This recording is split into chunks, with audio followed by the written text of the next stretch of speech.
Coming up on Arirang News. China grapples with rising cases of mycoplasma pneumoniae, a common cause of pneumonia in children. Countries around the world, including South Korea, are raising alarm. Israel continues to bombard central and southern Gaza, pushing deeper into Khan Younis, the population center. With the Israel-Hamas war now into the second month, we take a look at when the war could come to an end.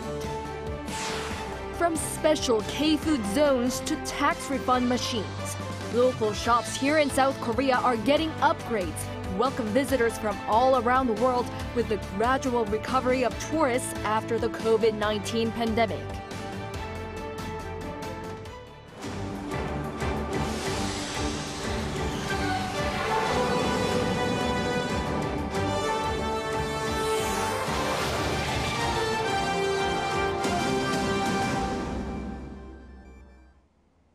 Good evening. It's 9 p.m. here in Seoul.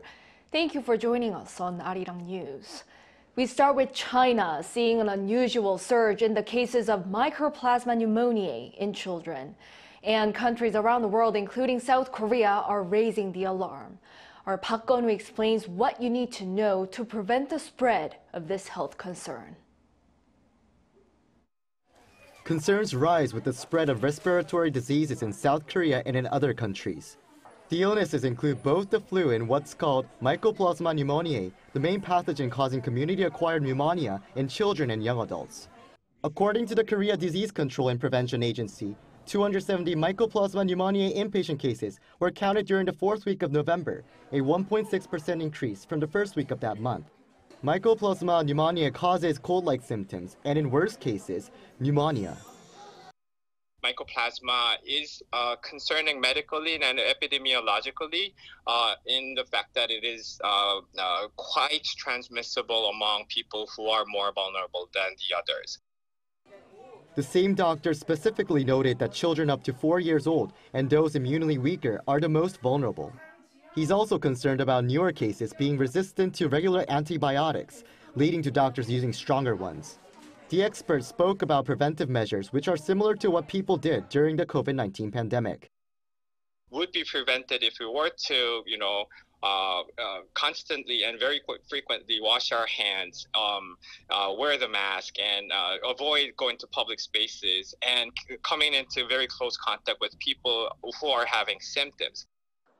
Meanwhile, in China, where Mycoplasma pneumoniae has also surged recently, specialists attributed the spike to it being the first full winter after strict COVID-19 restrictions were lifted last year. The Chinese Education Ministry issued a notice on preventing and controlling winter epidemic diseases in schools by ordering absent students to be monitored, personal hygiene to be strengthened, and also requesting a stockpiling of masks. This was the first warning issued by the Chinese government related to the spread of respiratory diseases since its zero-COVID policy last year. Elsewhere, officials in Denmark and France said Mycoplasma pneumoniae is now being considered an epidemic, despite the World Health Organization saying it is not a reportable disease and it appears to be in decline. Park Gun-woo, Arirang News. An OECD report shows that students in Korea weren't affected too much by COVID-19 in their studies compared to other countries. Yoon has the details. The COVID-19 pandemic was a stress test for education systems. Schools and students around the world had to adapt to sudden and profound changes in how learning was carried out, including lockdowns and extended school closures in many countries. The OECD Program for International Student Assessment, or PISA, has tested nearly 700,000 15-year-old students in 81 countries or economies on mathematics, reading, and science. Its results released on Tuesday showed South Korea ranked 6th in mathematics, 4th in reading, and 5th in science. The OECD PISA tests explore how well students can solve complex problems, think critically, and communicate effectively. This gives insights into how well education systems are preparing students for real-life challenges and future success. Korea participated for the first time in PISA in 2000. While results for 2022 showed an unprecedented average overall drop in performance across the OECD countries, 18 countries or economies remained above the average. For South Korea, the average 2022 results themselves were about the same as in 2018, when performance levels were actually at the second worst since it first participated in PISA in 2000. But compared to other public education systems, South Korea suffered minimal disruption to its academic levels throughout the COVID-19 pandemic period. The 2022 results for South Korea showed that by gender, boys and girls performed at similar levels on average in mathematics, but girls outperformed boys in reading and science. While the country's overall academic performance remains similar, the gap between the highest scoring students and the weakest students has widened, particularly for mathematics. If school buildings had to close again in the future, many students across the OECD responded that they felt confident about using digital technology for learning remotely.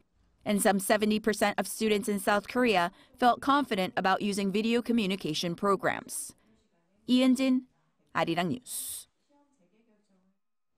The security chiefs of South Korea, the United States, and Japan will meet in Seoul on Saturday, furthering their discussion on regional security, including North Korea's nuclear and missile threats, global challenges, and economic security.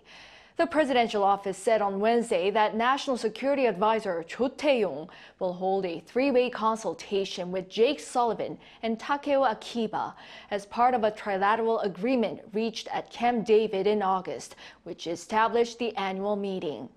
Before the meeting, Cho will hold bilateral discussions with his counterparts and co-chair with Sullivan the first South Korea-U.S. dialogue on core emerging technologies, including semiconductors, batteries, quantum computing, and AI. President Yoon Suk-yeol plans to convey his congratulations to Argentina's incoming president, Javier Milei, through his special envoy. Yoon's office said Wednesday that the South Korean leader will dispatch the government's policy coordination minister, Bang Gi-sun, to attend Milei's inauguration on Sunday. Bang will deliver a personal letter expressing Yoon's anticipation for close cooperation with the new administration and a stronger friendship between the two countries. During the envoy's trip, he'll also meet with senior government officials and Korean companies looking to enter the Argentine market. And in the Middle East, Israel continues to bombard central and southern Gaza, pushing deeper into Khan Younis, the population center. With the Israel-Hamas war now into the second month, our An Sung-jin takes a closer look at what's to come next. The Israel Defense Forces on Tuesday reached southern Gaza's main city of Khan Younis, marking what they call the most intense day of combat in 5 weeks of ground operations against Hamas. Backed by warplanes and tanks, the IDF reached the heart of the city, where many Palestinians who fled since the start of the armed conflict are now situated. According to the chief of Israel's general staff, Israeli forces have secured many Hamas strongholds in the northern Gaza Strip and are now operating against its strongholds in the south. Meanwhile, Israeli Prime Minister Benjamin Netanyahu stressed that the Israel Defense Forces should retain control of the region following the disarmament of Gaza and the end of the war, shooting down any notion that an international force could be responsible for security in the Gaza Strip. In order for Gaza to be demilitarized, there's just one force that can demilitarize it, and that power is the IDF. No international force can be responsible for that. However, with the majority of Hamas militants and infrastructure being left, questions arise on what the final exit would be as more than 2 months have passed since the attack. And experts suggest that with conflicting interests, there will be no clear breakthrough or outcome. The two sides, Israel and the US, are currently unable to coordinate their opinions on how to lead the post-Hamas era. He suggested multiple scenarios with how the post-Israel-Hamas conflict could evolve, whether it is clearing out Hamas and its infrastructure, no matter how long it takes, implanting a new governing force, or restoring the previous Palestinian government. Professor Beck says out of these possible scenarios, none of them are quite plausible for now.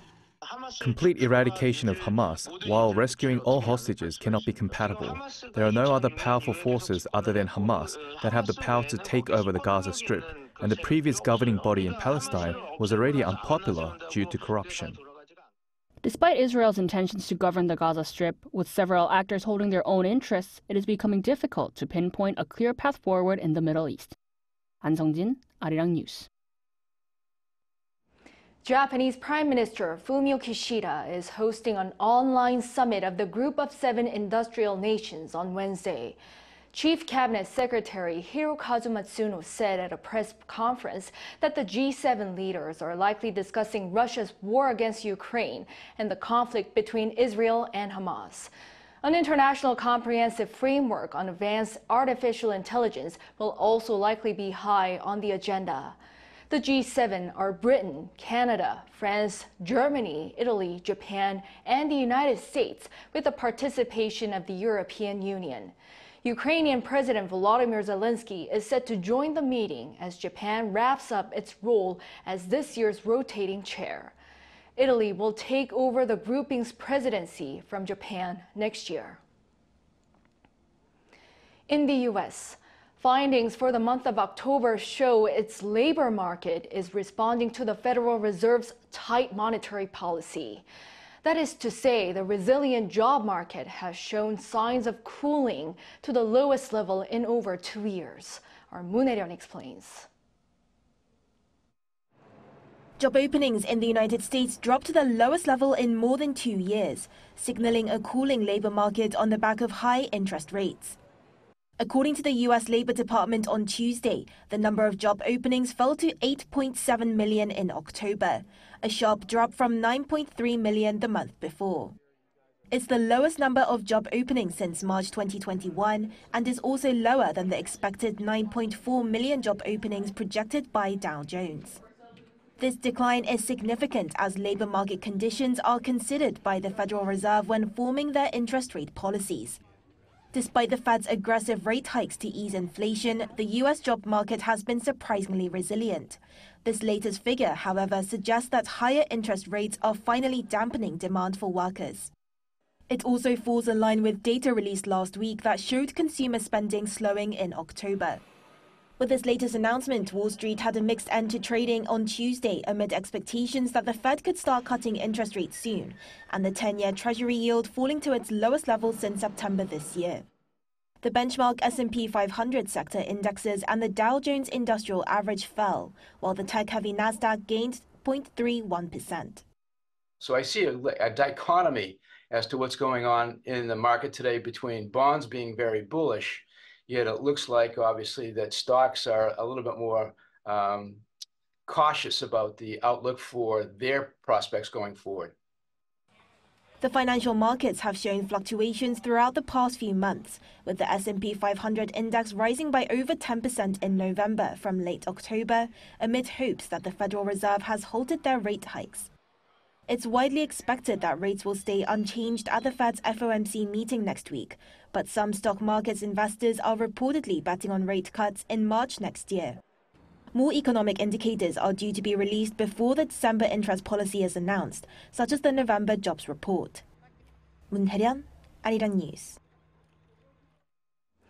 Credit rating agencies S&P Global Ratings and Fitch have made no changes to their credit rating and outlook for China. Both rating agencies on Wednesday maintained their A+ ratings on China with a stable outlook. This comes just a day after another ratings agency, Moody's, downgraded its credit outlook on China to negative from stable, citing concerns about the world's second-largest economy's property sector crisis and its slowing medium-term economy. Moody's, however, reaffirmed an overall A1 credit rating for the country. Amid concerns over China's restrictions on urea exports, the South Korean government has decided to double its reserves of urea for vehicles. South Korea's public procurement service stated that it'll increase the storage from 6,000 tons to 12,000, and it is in the process of discussing it with domestic urea suppliers. The nation's finance ministry on Wednesday also announced that it'll request a one-time purchase of urea for gas stations and cargo companies. To reduce dependency on China, the government is pushing to provide incentives for companies that'll import urea from other countries. The chemical is used as fertilizer in farming and is a key fluid used to reduce emissions from diesel vehicles. From special K-food zones to tax refund machines, Local shops here in South Korea are getting upgrades to welcome visitors from all around the world with the gradual recovery of tourists after the COVID-19 pandemic. Our Yoon reports. South Korean retailers are revamping their stores to provide special services at branches frequented by global visitors. This comes as the number of foreign visitors is showing a recovery from the COVID-19 pandemic. According to the Korea Tourism Organization, there were more than 1.2 million visitors to the country this October. That's almost 160% more than in the same month last year. One branch of a major supermarket chain created a special section in September named Must-Haves of Korea. This store has a special K-food zone with the most popular products purchased by foreign customers in one place. According to store officials, before the pandemic, nearly half of the sales at this branch came from foreign customers, but this dropped to as low as 1% of sales during the pandemic. The sales from foreign customers have recovered to around 30% as of August this year. The branch also provides a luggage storage service, currency exchange, and tax refund machines, and its international shipping service resumed in May. I came from Europe for a few days, and I'm sending it from here because in order to bring a big suitcase, there was a very big fee. One of South Korea's main health and beauty chains has reopened its largest branch in the country, located in Myeongdong, one of the most popular areas for tourists. This branch welcomes around 3,000 customers every day, with about 90% of them being foreign customers. It was recently renovated with a focus on introducing a wider range of brands to foreign customers and creating opportunities for the chain to expand globally. So I think it's pretty foreigner-friendly. Compared to my experiences in other countries, I would say it's pretty organized. It's like by brand and by like the specific product that you're looking for, and they really help you. The K-Beauty Now zone features emerging K-beauty brands, and the store is arranged so products in high demand from foreign customers, such as face masks and sunscreens, are at the front of the store. A specialized mobile website provides a multilingual guide service, including the map of the store and the location of popular brands. At the Global Service Lounge, visitors can use the tax refund service, which saves them a step at the airport. According to store officials, from January to October this year, its branches in Myeongdong area have seen an about 840% increase of sales to foreign customers compared with the same period last year.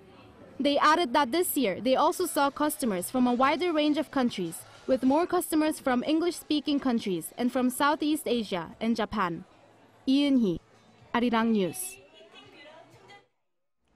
The number of drug offenders caught in the first 10 months of this year in South Korea has reached an all-time high. According to the Special Investigation Headquarters for Drug-Related Crimes on Wednesday, the number of those caught from January to October this year stood at over 22,000. This is a record high for the period and is a jump of over nearly 50% year-on-year. By age, those in their teens and 20s made up more than 1/3 of the total, soaring by almost 54% compared to last year. Officials attributed the rise to the government's strict crackdown on drug-related offenses and added that the younger generation has gained more access to drugs as many transactions are made online.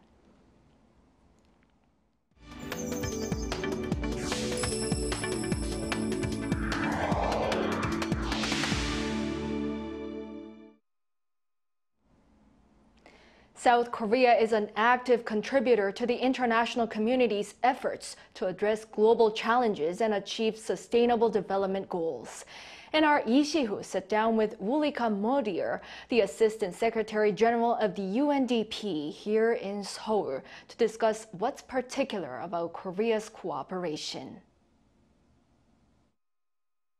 South Korea is the first country to have gone from being a recipient of official development assistance to being an ODA donor. And it happened in just 60 years.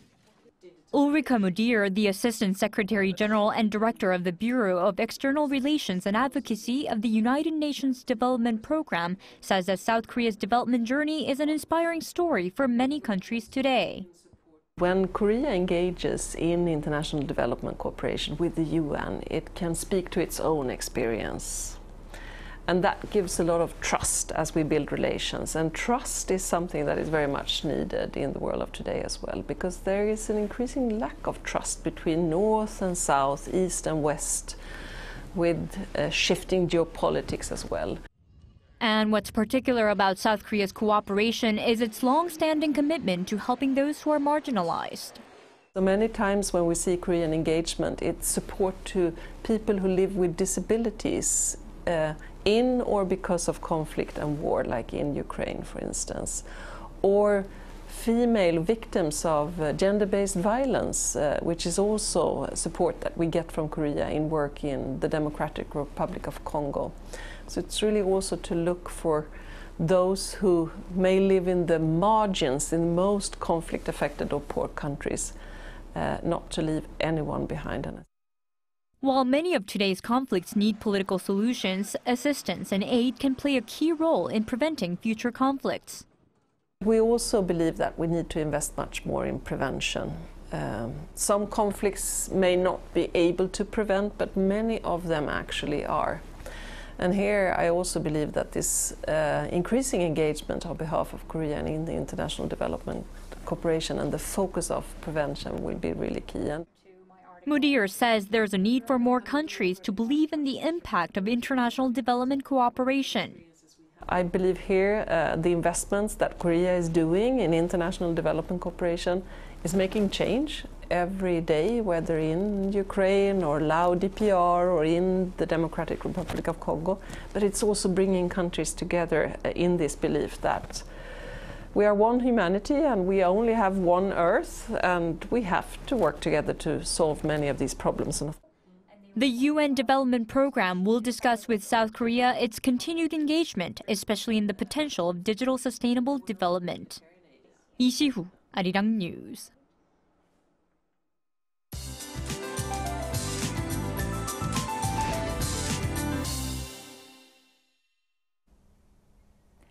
It's sub-zero temperatures around this time of year.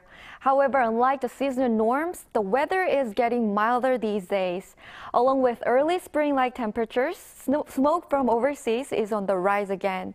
Ultra-fine dust hit the whole country today. It's not just fine dust that's in the forecast, but also about 5 millimeters of rain for the entire nation with gusty winds and lightning until tonight. Strong winds of more than 25 meters per second are coming tonight. The air quality is expected to improve tomorrow as the wind sweeps the fine dust away. Tomorrow is the season's Taesar, which means major snow in the lunar calendar. The weather will be clear without any news of snow with clean air. Tomorrow morning, Seoul will start at -1 degrees, Gwangju and Daejeon 3 degrees Celsius. Daily highs will jump to 2 digits in most regions, causing wide temperature gaps. Seoul will get up to 10 degrees, Gwangju, Gyeongju and Busan 13 degrees Celsius. On Friday, daytime temperatures in Seoul will rise to 16 degrees Celsius. That's all for Korea. Here are the weather conditions around the world.